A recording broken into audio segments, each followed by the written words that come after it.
महादेवी वर्मा छायावाद की प्रसिद्ध कवयित्री के रूप में जानी जाती रही है। महादेवी वर्मा ने अनेक गीतों की रचनाएं की हैं। उनके गीत में आत्मा परमात्मा के अभेद की स्थिति तो देखी जाती है, साथ ही प्रकृति और पुरुष के मध्य तादात्म्य स्थापित कर उन्होंने मानवीकरण अलंकार को भी अपनी काव्य रचना के अंदर स्वीकार किया है।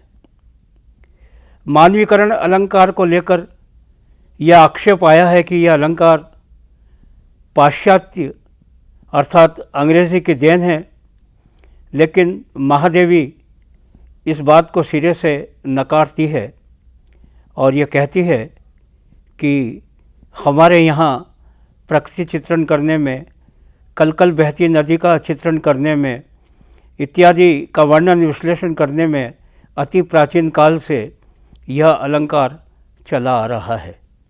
इसी अलंकार से अनुस्यूत होकर के महादेवी ने अनेक गीतों की रचना की है।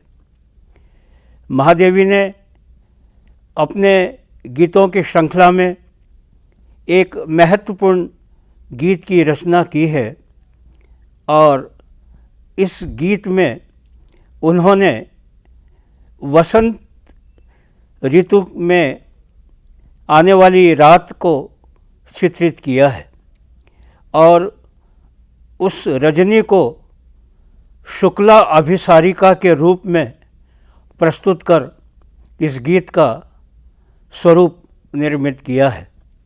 यह अभिसारिका अपने प्रिय मिलन के हेतु जाती है। यह मुग्धा नायिका की तरह है और इस गीत में उन्होंने तरह तरह की कला, तरह तरह का ऐश्वर्य और तरह तरह का सौंदर्य प्रस्तुत किया है। उन्होंने प्रकृति और अभिसारिका को जोड़कर मानवीकरण अलंकार की योजना और उसकी छटा भी इस गीत के अंतर्गत बिखेरी है।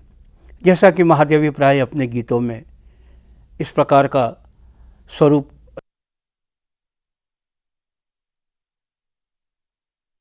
आज हम महादेवी वर्मा का जो गीत पढ़ने जा रहे हैं वह उनका प्रसिद्ध गीत है।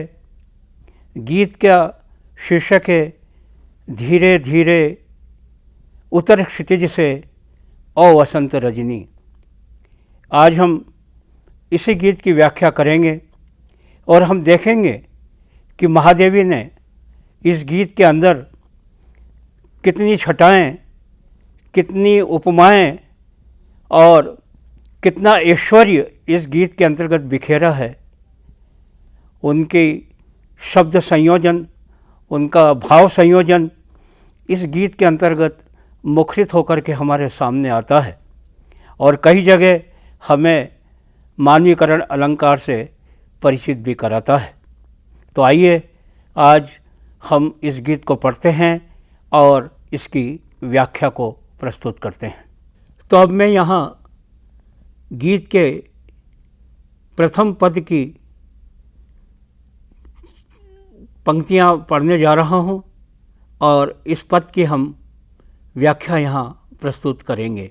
धीरे धीरे उतर क्षितिज से आ वसंत रजनी, तारकमय नववेणी बंधन, शशिफुल कर शशिका नूतन, रश्मि वलय सित घन अवगुंठन, मुक्ताहल अभिराम बिछा दे, चितवन से अपनी पुलकती आ वसंत रजनी।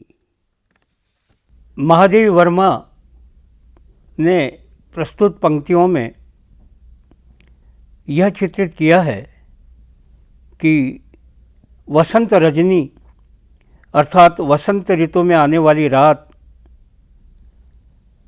जैसे मानो शुक्ला अभिसारिका के रूप में अपने 16 श्रृंगार को रचा करके अपने प्रिय मिलन के हेतु वह निकली है। उसने श्रृंगार सजाया हुआ है और वह मुग्धा नायिका के रूप में अपने प्रीतम से मिलने के लिए कदमों को धीरे धीरे बढ़ाती हुई उतर रही है। ठीक इसी प्रकार जैसे रात भी अपने काली वेणी में अर्थात अपने काली अलकों में ज्योत्सना को, चांदनी को सजाए हुए वह भी जैसे निकल पड़ी है। तो जो शुक्ला अभिसारिका के रूप में रजनी प्रिय मिलन के लिए आई हुई है, उसके मुख्य शोभा चंद्रमा बढ़ा रहा है और उसके हाथ में जो शशि फूल है वह उसकी कांति को और भी द्विगुणित कर रहा है। साथ ही जैसे रात्रि है, वह रात्रि भी अपने केश के अंदर ताराओं की मालिकाओं को वेणी सदस्य अपने केश में सजाए हुए है। तो यह एक प्रकार का ऐश्वर्य का वातावरण इस भाव में महादेवी वर्मा ने चित्रित किया है। वह निकल पड़ी है और जो मेघ या घटाएं हैं, वह घटाएं शुभ्रांग में चांदनी के संयोग से शुभ्रांग में परिणित हो चुकी है और जैसे उनका झीना झीना बादलों का जो स्वरूप है वह मानो इस अभिसारिका के चेहरे का घूंघट बना हुआ है। वह अपने हाथ में शशि फूल को लेकर के प्रिय मिलन की ओर बढ़ रही है और प्रिय मिलन को जाते वक्त उसके कदम अत्यंत ही मंथर गति से चल रहे हैं और उनके पाँव के अंदर एक धीमी धीमी गति है।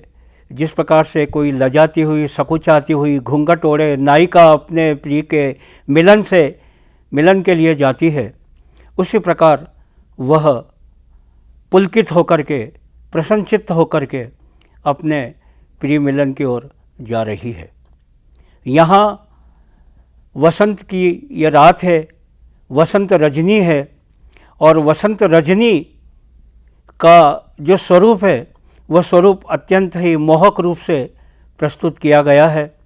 इसमें महादेवी वर्मा की काव्य भंगिमा का रूप तो देखने को मिलता ही है, साथ ही उनकी जो कलात्मक प्रस्तुति इस पंक्तियों के अंतर्गत हुई है वह भी बेजोड़ है। मुक्ता हल अभिराम बिछा दे चितवन से अपनी। और जैसे रजनी, वसंत की रजनी अपने स्वरूप से ओस बूंदों को छलका देती है, इस प्रकार से यह अभिसारिका भी अपने चितवन से समूचे मार्ग में, समूचे पथ में मोतियों को बिखेरती हुई जा रही है। इस प्रकार से यहाँ वसंत रजनी का अत्यंत ही सुमधुर रूप प्रस्तुत किया गया है और बताया गया है कि नायिका अपने हाथों में शशि फूल को लिए हुए इस वसंत ऋतु में अपने प्रिय मिलन के लिए निकल पड़ी है और उसकी अत्यंत ही मंथर गति है और वह चारों ओर देख करके मानो जिस प्रकार से ओस की बूंदें आसमान से गिरती हैं, ठीक इसी प्रकार से वह भी अपने चितवन से चारों ओर मोतियों को बिखेरती हुई, घूंघट को ओढ़े हुए, लजाती हुई, सकुचाती हुई, शुक्ला अभिसारिका की तरह, मुग्धा नायिका की तरह अपने प्रिय मिलन की ओर निकल पड़ी है।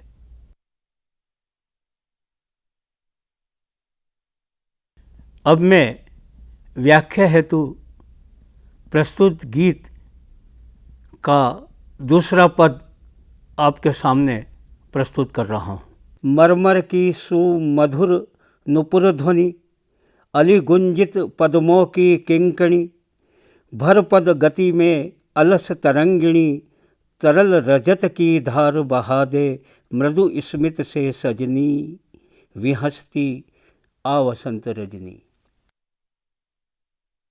वसंत ऋतु में जो पत्ते बिखरे हुए हैं, धरती के अंग को आच्छादित किए हुए हैं, उनसे जो मरमर ध्वनि हवा के चलने से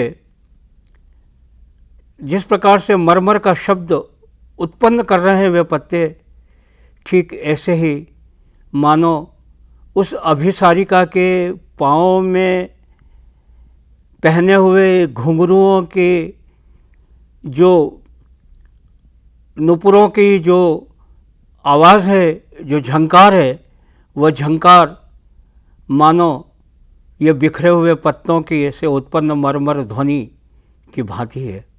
अर्थात अभिसारिका के पाँव में पहने हुए घुंघरुओं से मरमर के स्वर मुखरित हो रहे हैं।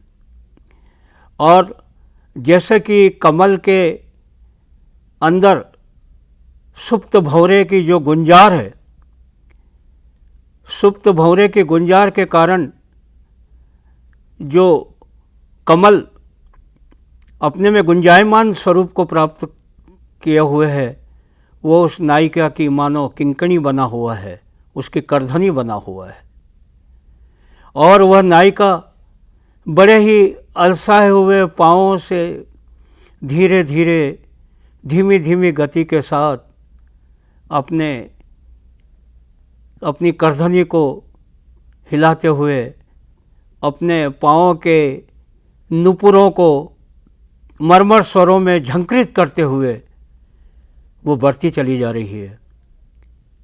वह अपने प्रिय मिलन की ओर निकल गई है और इस तरीके से जो उसके पाँव के चलने से जो स्वरों की छटा बिखर रही है और उसके हाथों की किंकणी से जो स्वर मुखरित हो रहे हैं, इस प्रकार से वह 16 श्रृंगारों से सुसज्जित नायिका अपने प्रिय मिलन को जा रही है। और जैसे कोई नदी कोई अत्यंत ही धीमी गति से, मंथर गति से जिस प्रकार से कोई नदी बहती है, उसी प्रकार से जिस प्रकार से कि इस शुभ्र ज्योत्सना जो धरती पर छिटकी हुई है, यह एक रजत परत इस धरती के ऊपर बिखरे हुए है और यह रजत परत मानो उस नायिका का स्मित हास्य है। तो वह अत्यंत ही मंद मंद हंसी के साथ, अत्यंत ही धीमी धीमी गति के साथ वह नायिका, वह मुग्धा नायिका अपने प्रिय मिलन हेतु चल रही है।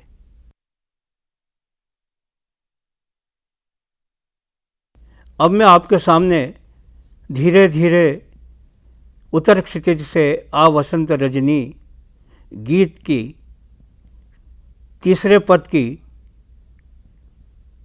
व्याख्या करने जा रहा हूँ।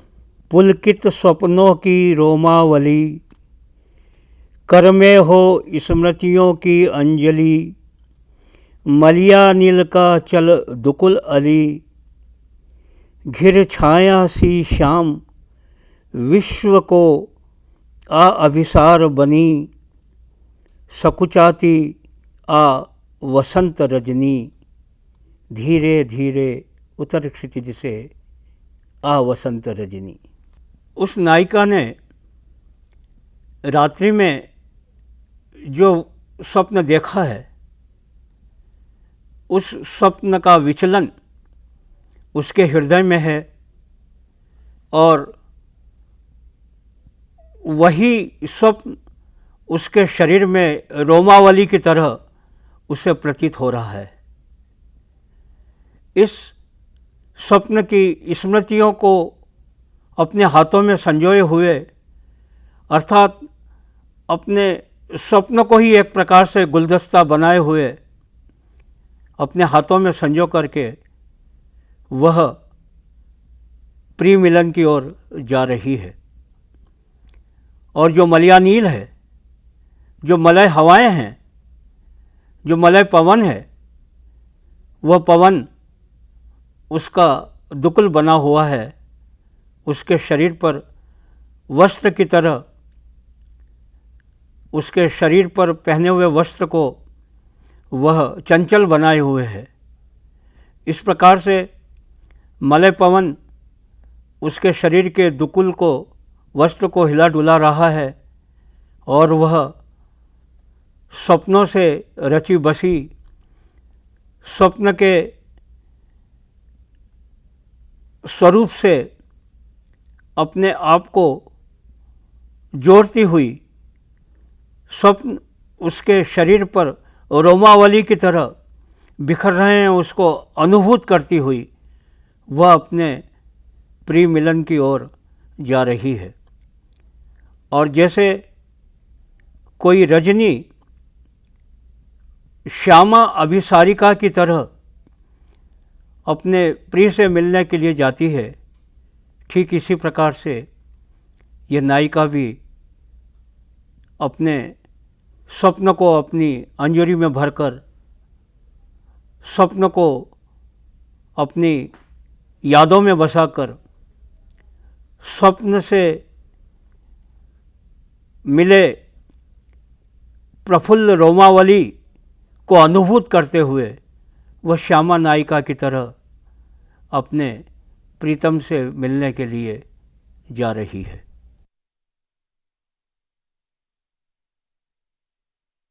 अब मैं आपके सम्मुख धीरे धीरे उत्तर क्षितिज से आ वसंत रजनी की अंतिम पंक्तियाँ व्याख्या हेतु पढ़ने जा रहा हूँ।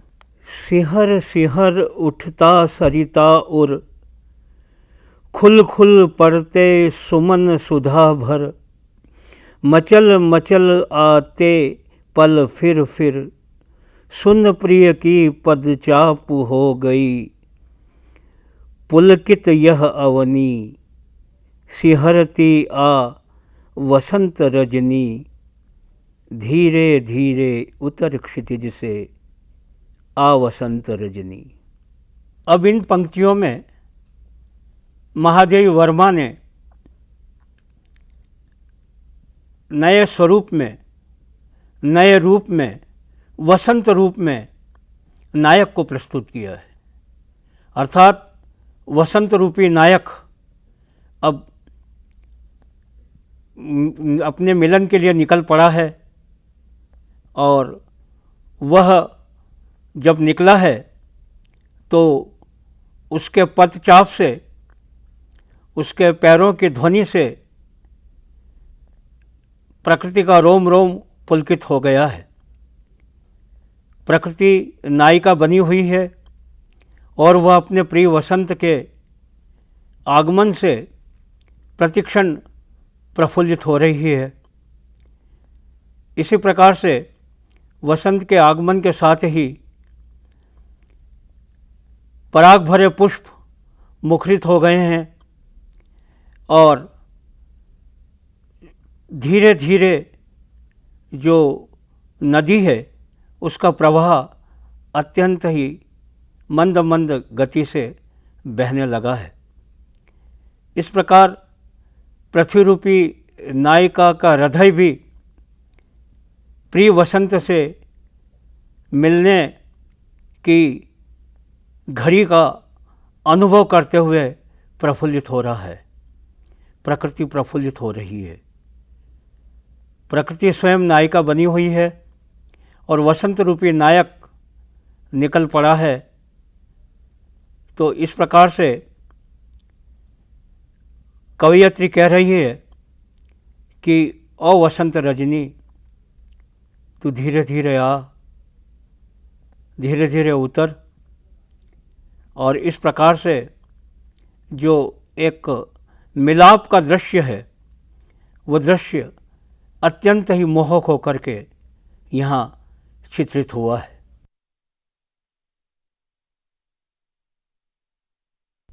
इस प्रकार हम देखते हैं कि धीरे धीरे उतर क्षितिज से आ वसंत रजनी गीत में महादेवी वर्मा ने कला के नानाविध पक्ष को मुखरित किया है और अपने कोमल शब्दों के माध्यम से इस प्रकार का मनोहारी रूप बिखेरा है कि जिससे वसंत रजनी का जो स्वरूप है वह साकार हो उठे। रजनी को, वसंत की रजनी को मुग्धा अभिसारिका के रूप में चित्रित कर महादेवी ने जहाँ एक और सौंदर्य प्रस्तुत किया है, वहाँ मानवीय करण अलंकार की छटा को भी निरूपित किया है और उसकी सार्थकता को भी सिद्ध किया है। यहाँ जो वसंत के अंदर जो प्रकृति का स्वरूप उभर करके सामने आता है, प्रकृति के जो वसंत ऋतु के अंतर्गत विभिन्न भिन्न प्रकार के प्रकृति के अंदर जो सौंदर्य कण बिखरे पड़े हैं, जिनमें ओस है, जिनमें सूखे पत्ते हैं, जिनमें सरिता का प्रवाह है, जिनमें फूल है, जिसके ऊपर रजनी का जो स्वरूप है, उन सारे रूपों को महादेवी वर्मा ने इस गीत में समेटा है। कहीं उन सूखे पत्तों की मरमर ध्वनि, नायिका के पाँव में बंधे हुए घुंघरू की आवाज़ बन करके आती है, तो कहीं चांदनी का जो रजत हास्य है वह नायिका के होठों पर स्मित का भाव पैदा करके आता है, और कहीं जो मलय पवन, जो मलय बयार जो बहती है, उससे जो नायिका का हिलता हुआ दुकुल है, वह दुकुल नायिका को एक प्रकार से घूंघट में समेट देता है। इस प्रकार से जो प्रकृति में जितने भी बिखरे हुए उपकरण हैं, उन सारे उपकरणों को संयोजित कर मानवीय करण अलंकार की शोभा से बांधकर महादेवी ने इस गीत की रचना की है। और इस गीत में जो उन्होंने माधुर्य बिखेरा है, इस गीत में जो एक मंथर गति की रवानगी इस गीत के भीतर जो प्रस्तुत की है, शब्दों का जो विन्यास इस गीत के अंतर्गत गूंथा है, और जिस प्रकार से उन्होंने शुक्ल अभिसारिका को मुग्धा के रूप में परिणित कर जो वसंत के अंतर्गत एक जो कामोद्दीपन स्वरूप को जगाया है, वह अत्यंत ही मनोहारी है। और इस प्रकार से यह गीत अपने में संपूर्ण गीत है, जिसमें सौंदर्य है, जिसमें भाव ह्युवलता है, जिसमें प्रिय मिलन की बेकली है, और जिसके अंतर्गत मानवीय करण अलंकार की छटा बिखेरी गई है। भाषा की कलात्मकता है, भावों की अभिव्यंजना शक्ति अत्यंत ही तीव्र है। इस प्रकार से यह समूचा गीत अपने आप में परिपूर्ण होकर के वसंत ऋतु का एक सुखद आलाप की तरह प्रतीत होता है।